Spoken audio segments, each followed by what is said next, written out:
Dahil pag-birthday na si Uncle, sagada naman tayo. Hey!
Pagdating na natin dito.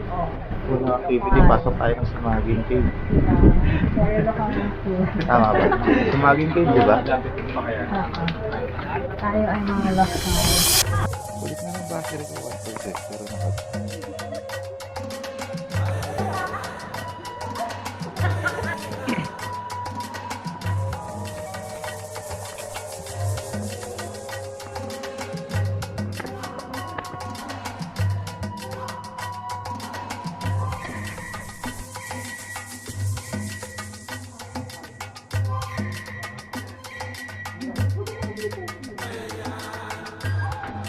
yung mga kasama namin na bumababa din.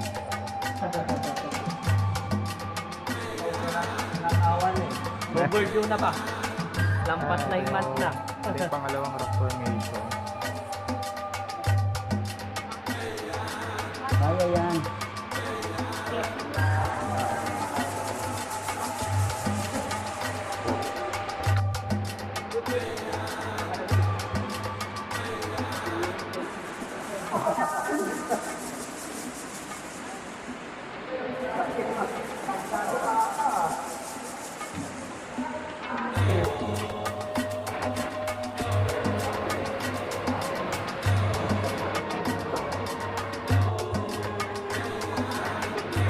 Ilaw-ilaw. Okay, okay para kita yung magandang video.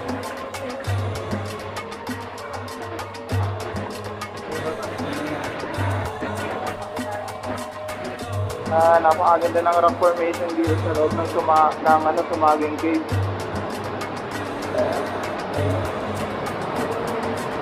Napakaangas. Bababa pa tayo dito.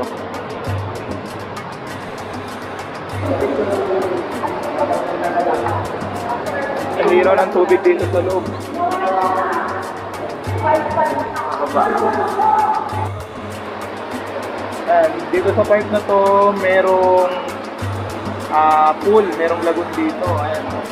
Sabi ni Kuya, nung guide namin, malalim daw to part na to. Pero pwede daw maligo dito kung marunong kang lumakay. Malalim. Nakita tayo kapatid.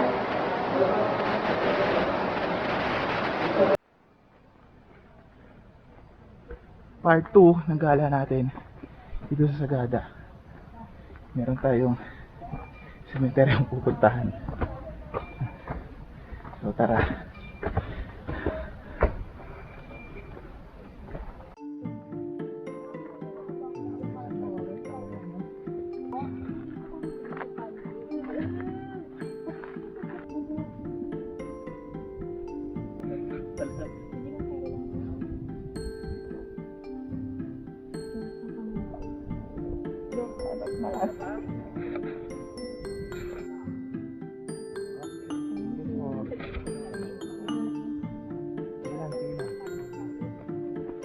Shortcut nyo dito.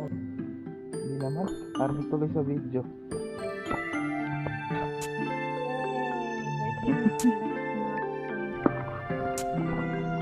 Ayun na, dito may ilan na tayong mga nakikita ng mga hanging coffin. Ayun na. Nadaanan din natin. Diretso pa tayo. Ito pala si Kuya Rex, yung guide namin. Siya rin yung kasama namin kanina dun sa Sumat. Diretso pa tayo pataas. Yan. Palaban tayo, nakahuna na naman.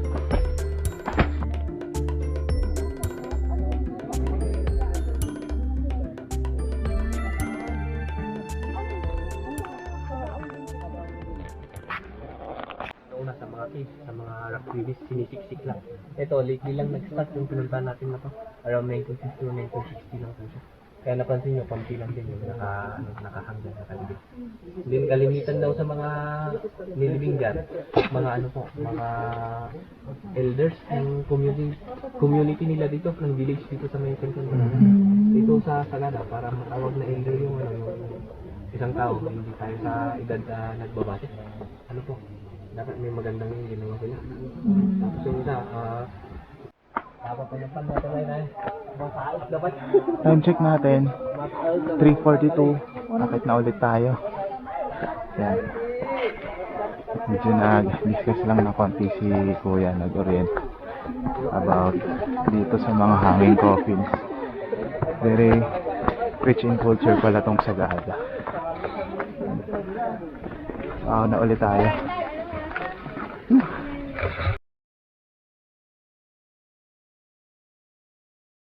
Unang magano yung baka may mauna mamaya. Huwag mo nang pumunta sa kabilang hill, sabay-sabay tayo. Kasi hindi na tayo babalik dito mamaya. Mula ng trail.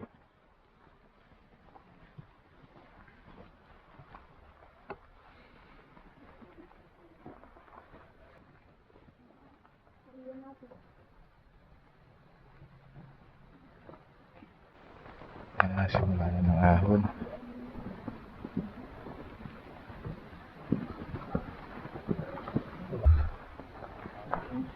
Dito medyo aninag na yung Sea of Clouds.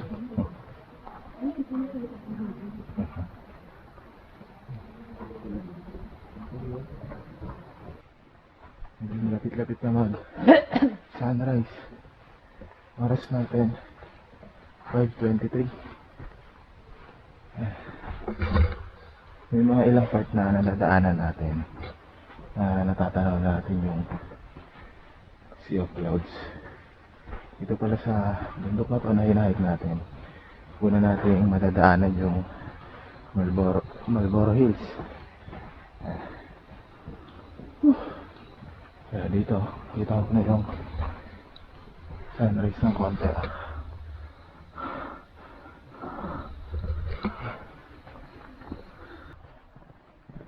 Medyo pasikat na yung araw. May alang sunrise na din. Mukhang malapit-lapit na tayo sa pupuntahan natin.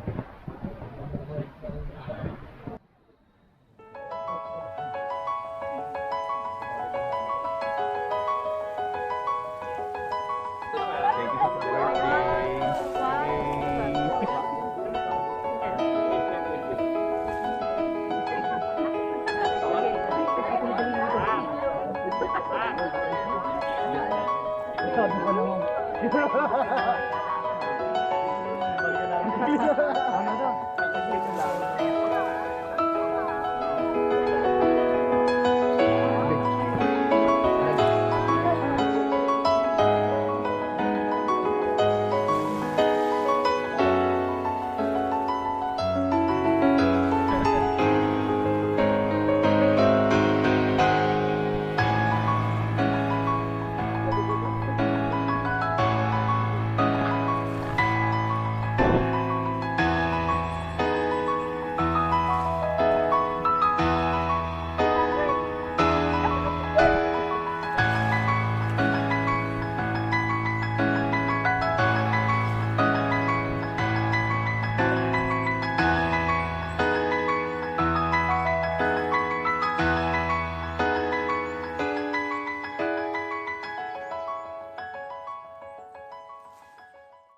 Kaya hindi pa masyadong mag-review naman.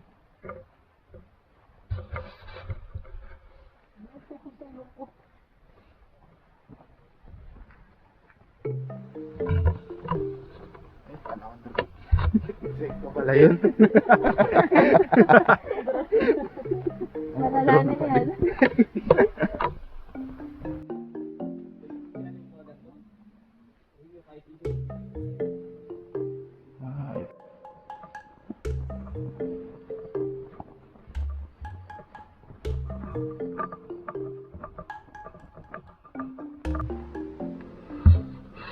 Ito pala ang part na to. Ito na yung Echo Valley. Pag sinubukan mo daw sumigaw dito, maririnig mo kung babalik sa yung echo ng boses mo. So, yan. Tinry lang namin kanina sa Glen. Pero ayan, abante na ulit kami. Nakaganda sa dito.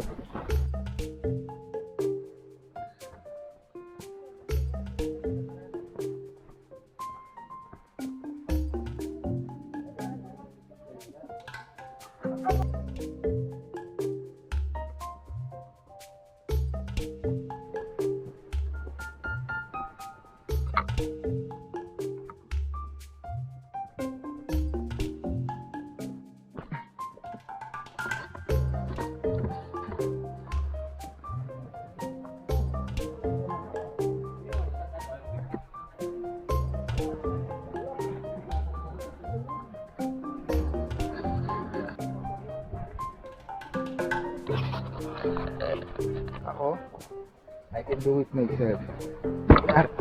Tayo.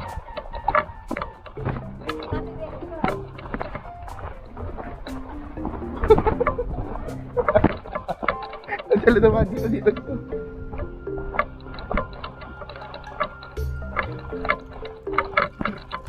Tahan-tahan na.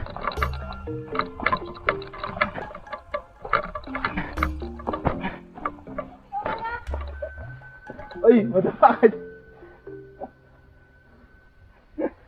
Grabe sabi. Ito palang gala natin ngayong araw. Pa-birthday sa atin ang master natin. And the real master. Yung gala natin ngayon, sponsored. Pa-birthday. Bye-bye ba? Ay, ito na pala yung mga ito na yung mga tindahan.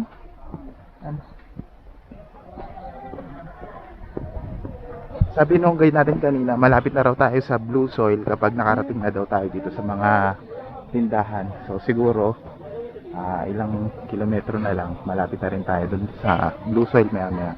Ayan, magpapahinga lang muna kami dito, magre-refresh ng konti and then kakain.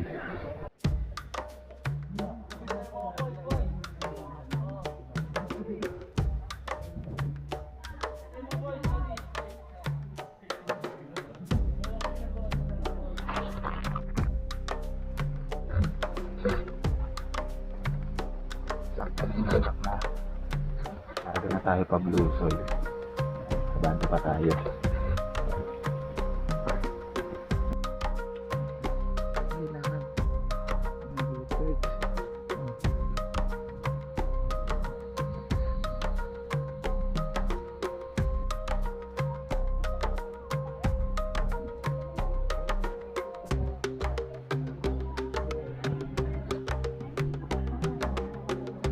Ito.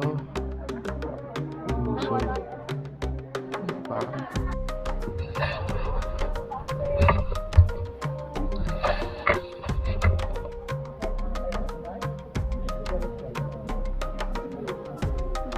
ito na sa likod ko yung Blue Soil.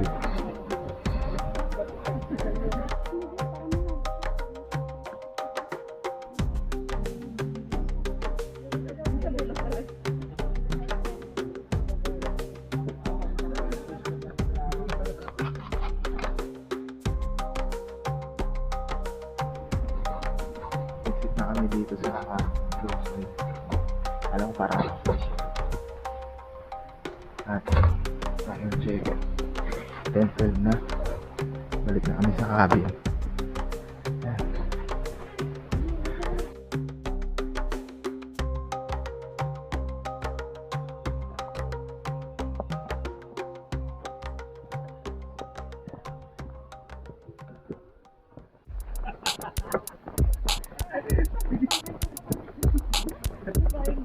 10:37 na oras natin. Kaya nakabalik na kami dito sa cabin namin. Mulong dyan ha. Kung kailan nandito na tayo. Yung end pala ng trail dito lang din pala pabalik sa pinagstay namin na cabin. Tira pala yung isang Manila Magayon. So ngayon, dito ko na lang i-end tong video. Salamat sa panonood kung umabot ka sa part ng video na to. Like, share, and subscribe. Bye! Bye. God bless sa inyo lahat mga pamangkin.